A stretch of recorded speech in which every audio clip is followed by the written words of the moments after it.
Bismillahirrahmanirrahim. Assalamualaikum warahmatullahi wabarakatuh. Waalaikumsalam. Alhamdulillah. Allahumma rabbana lakal hamd anta qayyimus samawati wal ard wa man fihin. Allahumma salli ala Muhammad wa ala ali Muhammad. Kita lanjutkan lagi kajian Al-Quran secara tafsiriyah. Adapun ayat atau surah yang kita bahas adalah surah Al-Kahfi ayat 55 sampai dengan 59. Dan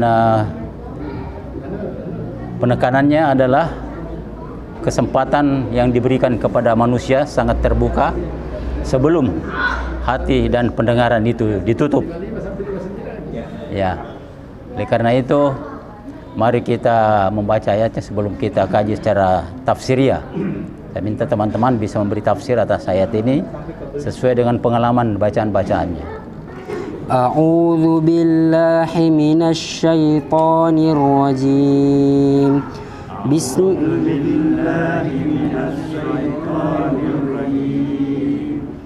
Bismillahirrahmanirrahim.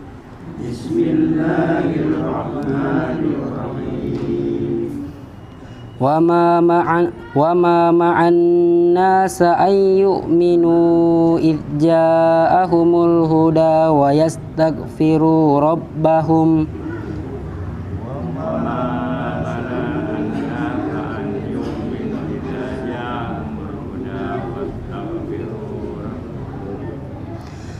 illa an ta'tiyahum sunnatul awwalina aw ya'tiyahumul adzabu qubula. Illa an ya'tiyahum sunnatul awwalina aw ya'tiyahumul adzabu wa ma nursilul mursalina illa mubashshirina wa mundhirin.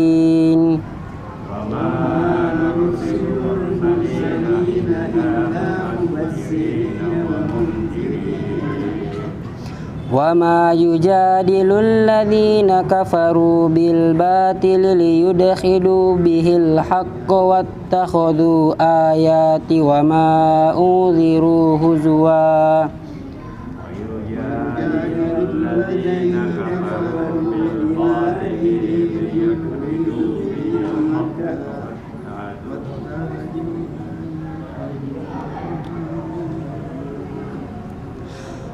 Wa man azlamu mimman dzukkira bi ayati rabbih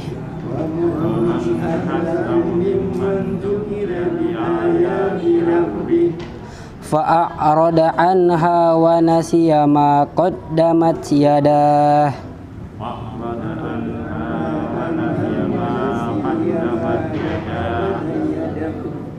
Inna ja'alna ala qulubihim akinnatan ay yafqahuhu wa fi adhanihim waqara.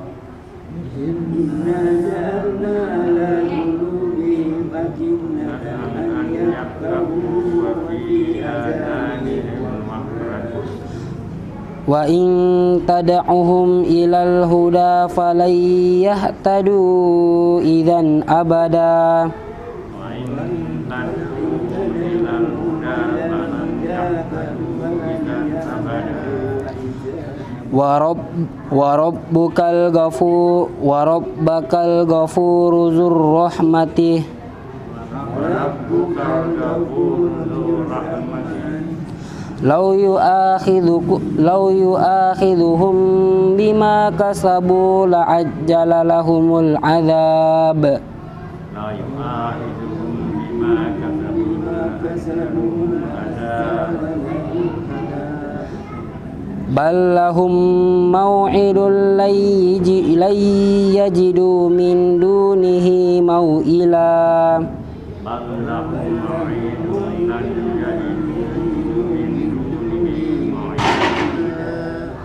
wa tilkal qura ahlaknahum lamma zalamu wa ja'alna limahlikihim maw'ida. Wa tilkal qura ahlaknahum lamma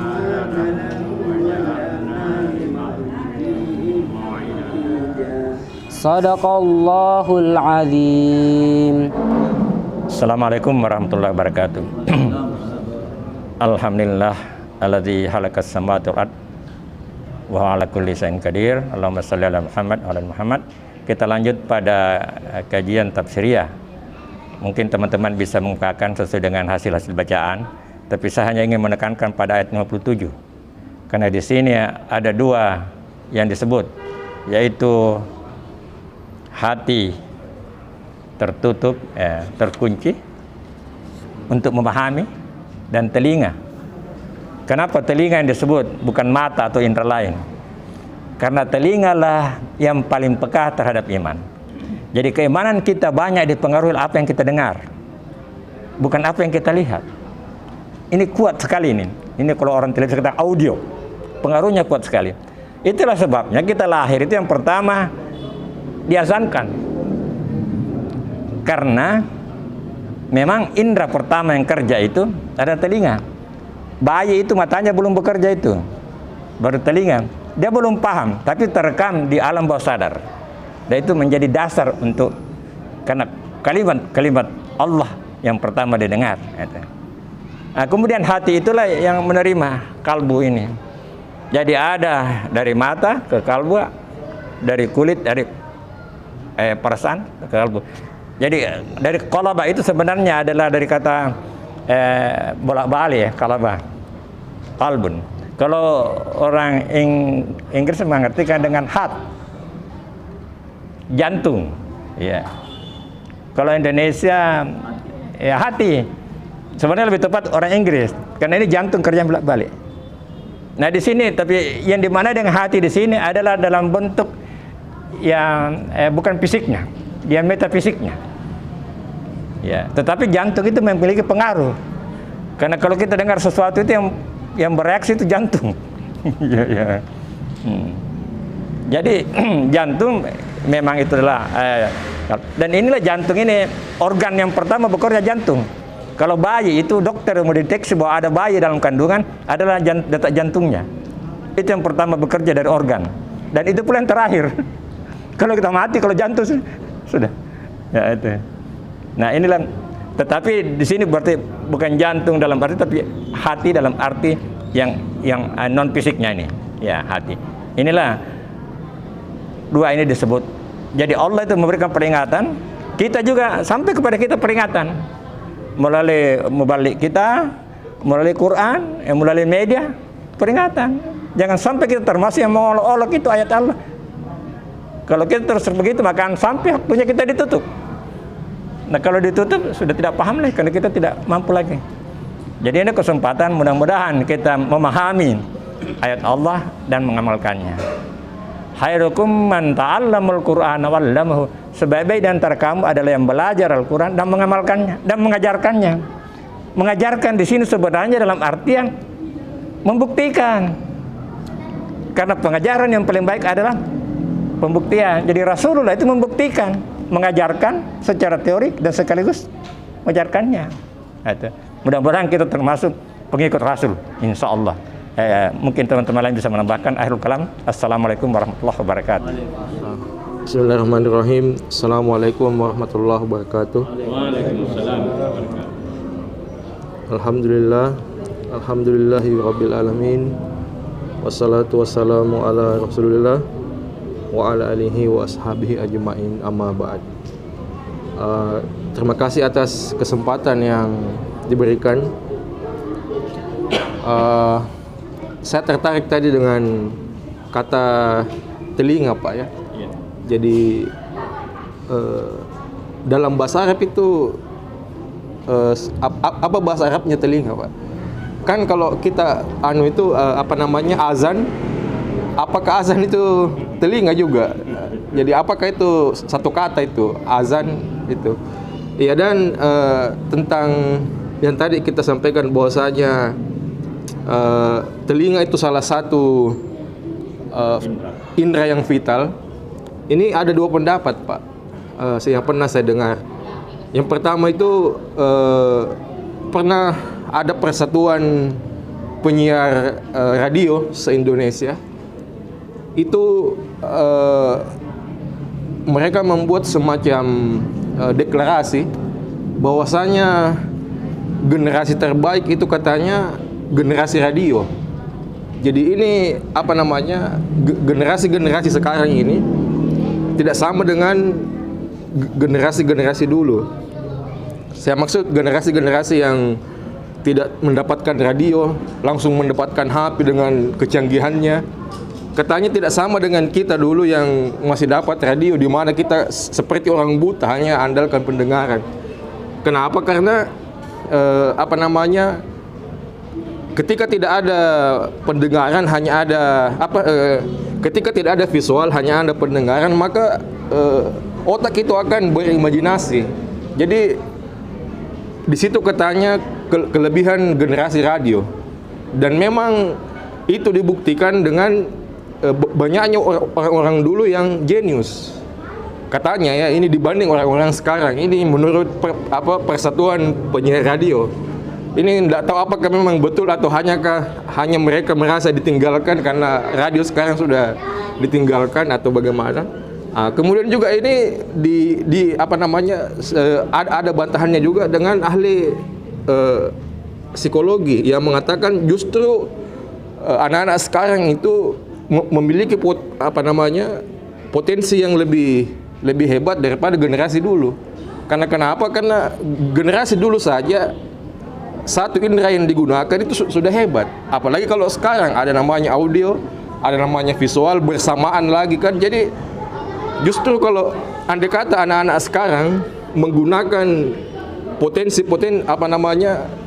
potensi yang ada dengan maksimal, itu katanya bisa lebih hebat. Ya, meskipun ini juga saya tidak tahu sebenarnya yang mana yang betul, apakah yang unggul itu generasi audio atau generasi audio visual, atau memang dua-duanya unggul, atau seperti apa Pak? Itu mungkin ada pendapat dari Bapak dan teman-teman yang lain, atau mungkin ada dari Al-Quran atau hadis. Sekian, wassalamualaikum warahmatullahi wabarakatuh. Bismillahirrahmanirrahim. Assalamualaikum warahmatullahi wabarakatuh. Waalaikumsalam. Pertanyaan Pak Iqbal tadi juga ini membuat saya terinspirasi. Ada begini, dulu kan itu banyak cerita-cerita di radio ya. Saya lupa juga nama judul cerita anunya. Tapi kesannya begini, cerita itu setelah dibuatkan filmnya, rupanya tidak sama kesannya. Lebih berkesan radio itu daripada setelah dibuatkan filmnya. Ya, karena itu tadi benar bahwa orang mendengarkan suara itu dia berimajinasi, ya kan? Dia bisa mengimajinasi masing-masing. Kalau kita 10 orang, beda-beda itu imajinasinya. Itu kelebihannya audio memang. Jadi kalau tidak ada gambarnya, kalau ada gambarnya, itu terarahkan kita ke gambar, menjadikan kita mungkin satu paham semua dengan gambar itu kan. Nah, itu hebatnya itu audio. Silakan Anda berkreasi manusia sebelum ditutup suara itu ya, pendengaran itu dan hati. Nah, jadi kesempatan bagi kita untuk berbuat sesuatu sebelum Anda menutup. Mungkin boleh saja kita dengar itu sesuatu, tapi karena hati sudah tertutup, maka kita tidak akan mau terima itu. Ya, jadi paling bahaya memang kalau hati yang tertutup ya. Allah sudah menutup hati kita, sudah sulit untuk kita menerima kebenaran-kebenaran. Ya, sebelum itu terjadi, ya Allah memberi kesempatan. Tetapi ada ayatnya tadi sambungannya bahwa Allah Maha Pengampun ya, dan Maha Penyayang. Ya, jadi masih ada kesempatannya kita untuk bertobat apabila kita dalam kesalahan dan segala macam. Assalamualaikum warahmatullahi wabarakatuh. Sedikit agak mau berbicara tentang yang dikatakan bahwa umat-umat terdahulu ketika diutus seorang rasul untuk menyampaikan suatu kebenaran, tidak semuanya begitu akan menerima kebenaran itu. Bahkan banyak yang menantang dari kebaikan-kebaikan yang disampaikan oleh rasul itu. Contoh kita diambil ketika kisah Nabi Nuh. Nabi Nuh itu yang ratusan tahun dia berdakwah, hanya berapa pengikutnya. Bahkan seakan-akan umat yang paling dikatakan paling bandel di umat Nabi Nuh lah, di awal-awal Rasul diutus. Nabi Nuh itu terkadang stres, karena kalau dia lagi memvisualkan suatu ajaran yang dibawanya, itu umatnya tutup telinga. Nuh, sudah tahu. Bahkan ada Nuh lari kabur.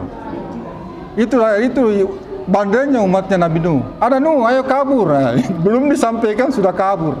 Jadi Nuh waktu itu stres, Pak, menghadapi umat-umat gitu. Jadi untuk menyampaikan suatu kebenaran yang di suatu rasul itu tidak semudah itu untuk diterima oleh kaum yang diutus. Terus ke umat sesudahnya lagi, umatnya Nabi Musa, mirip-mirip umatnya Nabi Nuh, cuma beda sedikit. Nabi Musa kalau lagi dakwah, lagi menyampaikan suatu ajaran itu banyak tutup telinga juga umatnya. Musa saya sudah mengerti, tutup. Jadi mungkin itulah dari yang dikatakan tadi Pak Nur Samsu, bahwa penyampaian itu kebenaran mungkin itu disampaikan sehingga dia tidak menerima, sehingga ditutuplah dia punya kalbunya, sehingga sulit untuk menerima kebenaran itu. Dan dia dilaknat dengan perbuatannya sendiri. Kisahnya Nabi Lut itu kan kaumnya ditenggelamkan karena perbuatannya itu sendiri. Jadi semua rasul yang diutus dari sejak awal sampai Nabi Muhammad itu menghadapi tantangan-tantangan yang begitu berat dalam terhadap menyampaikan suatu kebenaran itu sendiri. Itu yang saya ingin tanggapi. Masalah tentang visual dengan itu yang apa bahasanya itu kalau gambar dia itu. Audio visual itu saya rasa agak berbeda dibanding tadi kita ngomong kenapa di Masjidil Haram karena visual itu masukku ucapan yang disampaikan itu lebih cepat dibanding gambar-gambar yang kita lihat. Penyebarannya terhadap kita dan paling gampang juga dimengerti dan paling gampang diterima oleh setiap orang lewat pendengaran ini, lewat telinga kita ini. Ya, mungkin itulah yang saya sampaikan sedikit tanggapi sendiri dari perbincangan ini. Ya, ada pertanyaan dari Pak Iqbal ya mengenai azan yang dari akar kata memang memiliki hubungan. Jadi muazzin itu orang yang memperdengarkan. Jadi memang ada hubungannya. Kemudian yang mana lebih unggul ini, wallahu a'lam ya. Orang-orang radio mengatakan mereka unggul, orang audiovisual mengatakan mereka lebih unggul karena ada duanya. Ya, tapi kita harus akui bahwa hasil penelitian untuk media yang paling mudah ditangkap oleh seorang bayi adalah penglihatan. Itu untuk bayi. Ya, artinya dia sudah bisa cerna. Kalau memang telinganya tapi belum bisa dicerna. Tapi makanya anak-anak itu begitu lihat visual, dia bisa lakukan. Ya. Nah, mengenai tadi itu disebut dengan audio itu, memang kalau audio itu ada kesempatan, makanya radio memiliki kelebihan karena kita berimajinasi. Kalau penyiar, cantik ini, tidak usah usahakan lihat, karena begitu dilihat itu tidak mungkin tidak secantik dengan hayalan kita. Ya. Jadi itu ada kelebihannya, dan dia lebih menyentuh kalau dia sapa kita, saudara pendengar, dekat sekali. Ya, itu ada kelebihannya radio. Nah, kemudian imajinasi itu membaca sebenarnya lebih kuat lagi. Karena kalau kita membaca itu apalagi saya senang dulu baca ceritanya Copenhagen. Kalau dia bayangkan itu gunung-gunung apa pakaiannya itu, wah hebat sekali. Jadi kita sedang jadi imajinasi. Itu yang mengherankan itu Copenhagen tidak pernah ke Cina. Hebatnya itu penulis itu dia tidak pernah ke Cina. Kalau dia cerita asik sekali. Jadi imajinasi. Nah, jadi anak-anak itu kalau main-main sebenarnya lebih kreatif kalau dia main-main yang tidak berbentuk. Bahkan ada sepatu itu dijadikan mobil umpamanya. Itu lebih berkreatif. Tapi sekarang sudah berbentuk mobil, sudah jalan sendiri lagi. Itu kurang kreativitasnya anak-anak itu. Jadi untuk pendidikan sebenarnya biarlah tidak berbentuk, biarlah dia menghayal. Sampai sekarang itu dengan serba modern, Ya, asik itu, tapi sebenarnya mengurangi daya kreatif daripada anak-anak. Ya. Nah, Quran itu adalah bacaan. Tentu saja ada dua, ada muhkamat, ada mutasabihah. Muhkamat itu jelas, mutasabihah itu memang multi makna. Ya itu. Nah itu kesempatan untuk brain stimulation, untuk melatih otak kita untuk berpikir. Ya mudah-mudahan ada manfaatnya. Ya.